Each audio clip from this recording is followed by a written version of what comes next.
Hi friends, Bigg Boss season 9 13th week ticket to finale task updates అన్నమాట. 2 days అయిపోయినాయి. ఈరోజు 3వ రోజు. ఈరోజు వచ్చేసి భరణి గారు, రీతూ చౌదరి, కళ్యాణ్ వీళ్ళు ముగ్గురు పెయింట్ టాస్క్ ఒకటి ఆడతారు. అందులో కళ్యాణ్ అయితే విన్ అవుతాడు. కళ్యాణ్ విన్ అయిన తర్వాత కళ్యాణ్ ఒకరిని సెలెక్షన్ చేసుకోవాలన్నమాట. సుమన్ శెట్టిని సెలెక్షన్ చేసుకుంటారు. సుమన్ శెట్టికి కళ్యాణ్కి ఒక టాస్క్ జరుగుతుంది. ఆ టాస్క్లో కళ్యాణ్ విన్ అయ్యి సుమన్ శెట్టి ఎలిమినేట్ అయిపోతాడు అన్నమాట. అంటే టికెట్ ఫినాలే రేస్ నుంచి అవుట్ అయిపోతాడు. ఆ తర్వాత మళ్ళీ ఇమాన్యుల్, రీతూ చౌదరి, కళ్యాణ్ వీళ్ళ ముగ్గురికి ఒక టాస్క్ జరుగుతుంది. ఈ టాస్క్లో రీతూ చౌదరి గెలుస్తుంది అన్నమాట. రీతూ చౌదరి ఒకరిని సెలెక్షన్ చేసుకోవాలి. బర్నీ గారిని సెలెక్షన్ చేసుకుంది. బర్నీ గారితో ఒక టాస్క్ అయితే ఆడుతుంది. అలా రీతూ చౌదరి ఆ టాస్క్లో గెలుస్తుంది. బర్నీ గారు టికెట్ ఫినాలే రేస్ నుంచి అయితే అవుట్ అవ్వడం అయితే జరుగుతుంది.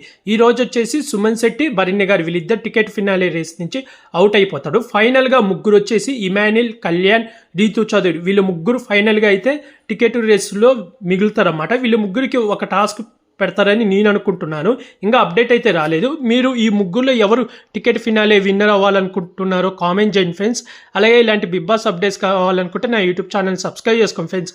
ఈ ముగ్గురులో ఎవరైతే టికెట్ ఫినాలే గెలుస్తారని అనుకుంటున్నారో కామెంట్ చేయండి ఫ్రెండ్స్. ఇమాన్యుల్, కళ్యాణ్, రీతూ చౌదరి వీళ్ళ ముగ్గురులో ఎవరు గెలవాలనుకుంటున్నారో కూడా కామెంట్ చేయండి ఫ్రెండ్స్. బాయ్.